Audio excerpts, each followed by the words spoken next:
Should you buy a cellular Apple Watch or a GPS-only Apple Watch? No matter which Apple Watch model you're looking to buy, whether that is the SE, the 8, the 7, the 6, they all have two different models. They have a GPS-only version, and they have an LTE and GPS version. Now, a quick little background here. No matter which one you get, either one of those will be able to connect to the internet through Wi-Fi or through Bluetooth on your phone. That's how you get notifications, you get music, you get everything on your watch. But if you get the cellular version, this will actually work even when your phone is not around using LTE, the same data connectivity that your phone uses to connect to the internet. Now, in this video, I want to dive into 4 main reasons that I think you might want to get an LTE-enabled Apple Watch, as well as maybe other reasons that you might not want to get an LTE Apple Watch. And I'll talk about some of the things that an Apple Watch with LTE can actually do. Because I've gotten a lot of messages and I've seen a lot of comments asking with an LTE Apple Watch, like, can you do this? Can you do that? Does Siri work? Does,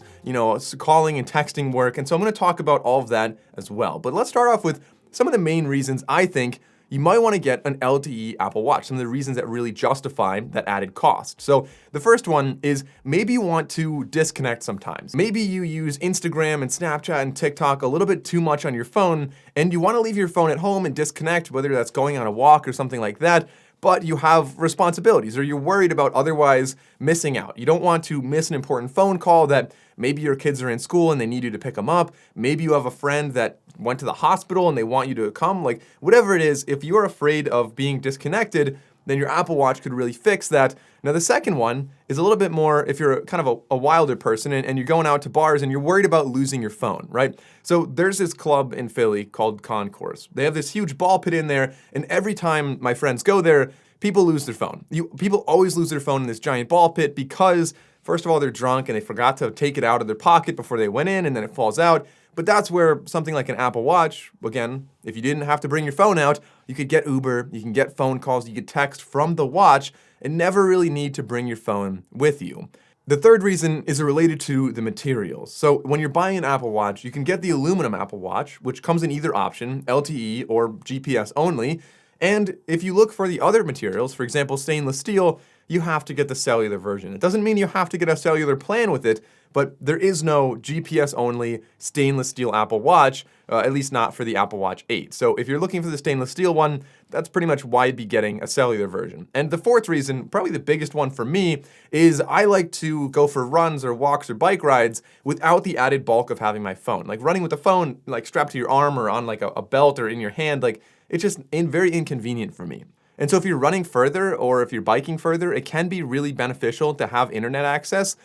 First of all, for texting or for notifications, but really more importantly for me, to have more music, to have more podcasts, to have more access to different media, so you're not stuck downloading songs before you go on your run or otherwise listening to old music that you're tired of. But there's more than just music that you can do with the LTE on your Apple Watch. So I want to talk about 10 things that you can do if you get LTE on your Apple Watch, kind of clear up that mystique there. A lot of people wonder what you can do. So the first thing, and probably the most important in my opinion, is the ability to use Siri. I replaced my phone entirely for about a week last year, and the biggest thing that I found was I was using Siri all the time when my phone was not around, because a lot of what I use my phone for is looking things up, and the ability to do that on a watch is a little bit more restricted unless you have something like Siri, because typing on a small interface like this is honestly very difficult. So asking things like the weather, asking for like the time zone differences between countries, asking any random question you have is so convenient, and Siri is able to access the internet and give you those answers when you have an LTE Apple Watch. Now, if you don't, of course, you can still use Siri, but you have to have Wi-Fi enabled and you have to be connected to some network nearby. The second one is the ability to have online Spotify or other music apps as well, which, to be clear, if you don't have the LTE version, if you have GPS only, you can still listen to Spotify in your watch with your AirPods when your phone's not around, but only if you have music downloaded. The next one is the ability to use a lot of different apps, which of course rely on the internet. For example, App in the Air, the ability to connect your flights and really When I fly, I use this app all the time. It'll tell me when my plane's boarding, if it's delayed, when it's landing, like all these different things that it's so much easier when you're carrying luggage to just look at your wrist, see all of that in one spot. But speaking of traveling, that brings me into the sponsor of today's video. This portion of the video is sponsored by Airlo. So I do a lot of traveling, and if you've ever traveled internationally, you'll know that getting data abroad can be a major headache, and it can cost a fortune as well. And that's where Airalo comes in. So I'm currently going on a trip to Japan and Australia, and if I were to just upgrade my typical American phone plan to accommodate my data usage, that would cost me about $300 per month. That's about $10 extra per day, which is far more expensive. Now, Airalo is an app that uses an eSIM to give you instant connectivity in whatever country you're in without the need to call your carrier or manage multiple physical SIMs or anything like that. They have data packs for over 200 countries and regions worldwide. And now, for example, I'm going to Japan for about a week. And as you can see here, if we go on Airalo, we can see that I can get 5 gigabytes and 30 days of data for $11.50. When I get to Australia, I can simply buy data there as well. Or of course, Airlo also offers regional and global packages. Airlo works on Android and on iPhones that support eSIM. So that's basically every flagship phone out there that's newer than 2017. So if you want to get started, you can download their app in the App Store or in the Google Play Store. You can also start with the link in the top of the description and in the pinned comment. Thanks again to Airlo for sponsoring this video, and honestly, for saving me on this trip. Now, moving on to the next one on this list, using the emergency SOS function on here does require internet connectivity or some type of connection with the outside world, and without having Wi-Fi around, that's where a cellular version would really be important. So if you're somebody that goes on hikes alone and maybe you don't always have your phone or you're worried about your phone dying, having that feature on your watch can really be a big lifesaver. Now, the next one on this list is actually the ability to make calls. Of course, this is probably the most important one. And with that is the ability to receive and reply to messages on here. Being connected to the internet, of course, is what's going to be enabling you to do that. The next one is sort of tied in with that as well. When you have the LTE version, you're also able to use different apps like the walkie-talkie function, for example. Of course, if you're somebody that really manages email all the time for work, for example, that could be super beneficial. If your phone is back at your desk and you're walking to a meeting, you could check your email on your watch very quickly. And I think it goes without saying, you're also able to get notifications as well that would otherwise be going to your phone, even when your phone is not with you. So for example, if you're outside in your, working on your lawn or whatever, and your phone's in your house too far away for the Bluetooth connection, and you're a little bit out of range of Wi-Fi, cellular can work here. It can give you notifications for, like I said, messages, phone calls, all different things like that.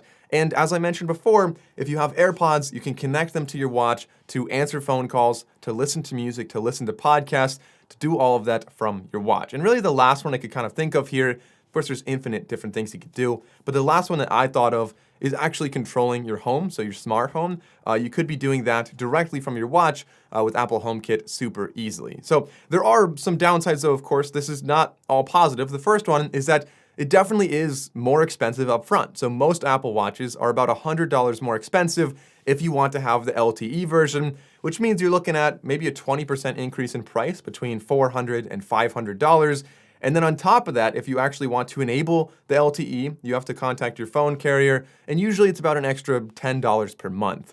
Unfortunately, from my experience, if you are connected to LTE, you're gonna be draining your battery substantially quicker, especially if you are using LTE actively. So for example, on a phone call, if you're streaming music, you're gonna be killing your battery really, really quickly. And considering Apple Watches already only get about a 1 to maybe 1.5 day battery life if you're really pushing it, LTE can really push that down a lot faster. And that was probably the biggest drawback I faced when I replaced my phone with an Apple Watch. And the last one is that not all carriers support LTE watches. Unfortunately, it's mostly just the large ones, the Verizon, AT&T, T-Mobile. A lot of those little guys don't support LTE Apple Watches. And so maybe it's not even a viable option for you. Be sure to check with your carrier before you buy an LTE Apple Watch. And also, while I'm on the topic of the be carefuls, the next one is that be careful if you see any kind of big sales out there. A lot of the carriers that give you like a free Apple Watch or whatever, like always read that fine print. More likely than not, they're gonna have you sign some kind of agreement that says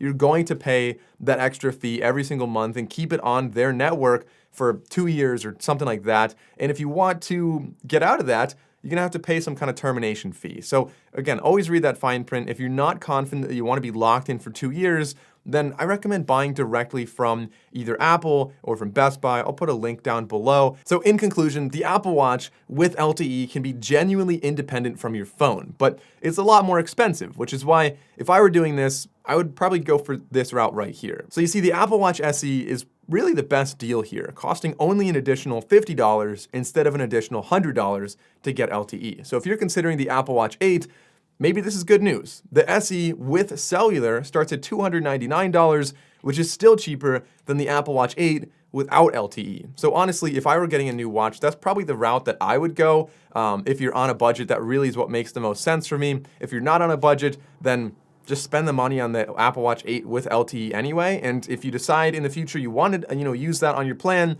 go ahead and enable that. If you don't want to do that, you can always turn it on or off just by talking to your carrier. So that's my take on the LTE version of the Apple Watch. I hope you found this helpful. If you did, consider liking and subscribing. I'm Mike O'Brien. Thanks for watching, and I'll see you next time.